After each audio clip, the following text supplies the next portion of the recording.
ڕۆژی بەختی هەر لە ژێر هەورێکی ڕەشدا لاوی کورد، تاکو ڕوخساری کچی شاری لە پێش چاوان بوونا. ناهێڵێ گۆشەی برۆکەت دەرکەوێ چارشێوەکەت، ئەی لە دەست ئەو چڵکە هەورا مانعی مانگرتنە. چۆن دەبێ سەربەست گەلی ژێر دەست کە کچ دابەستە بێ، بەس نەبێ ئەو کۆیلەتی و ئەو کچ لە ژوور دابەستنە.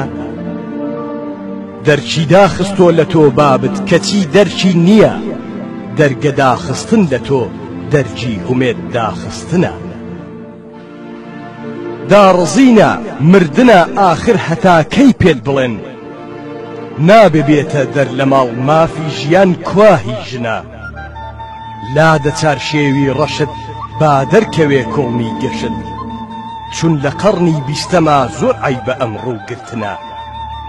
چیژی خەڵکی بۆمبی ئاتۆمی دروست کردو و ئەتۆش هەر دەزانی ناوی ئەستێڵک و دەرخۆنە و پنە. فێری زانست و هونەر بوو ئەو لە سایەی خوێندنی، تۆش تەشیمان بۆ دەڕێسی یادگاری شیرنە. ئەو بە ئاسمانە فڕی دنیا گەڕا چووە بنبەعد، دەگ نەمێنم کاری ئێوەش هەر لە ژوور دانیشتنە.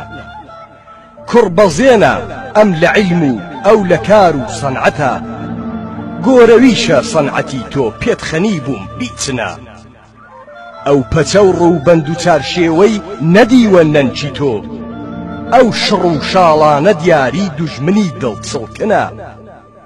چیژی شێخ و چیژی حاجی و چیژی ئاغا ڕەنجەڕۆن، چیژی ئازادە ئەوی ژینی بەنووکی گاسنە.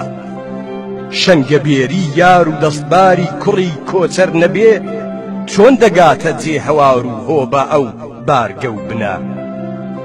قەڵشی دەست و کۆڵمی سوتاوی کچی لادێ نەبێ، چۆن دەگاتە دەستی قۆڵبڕ ئەو هەمۆ تاتوتنە.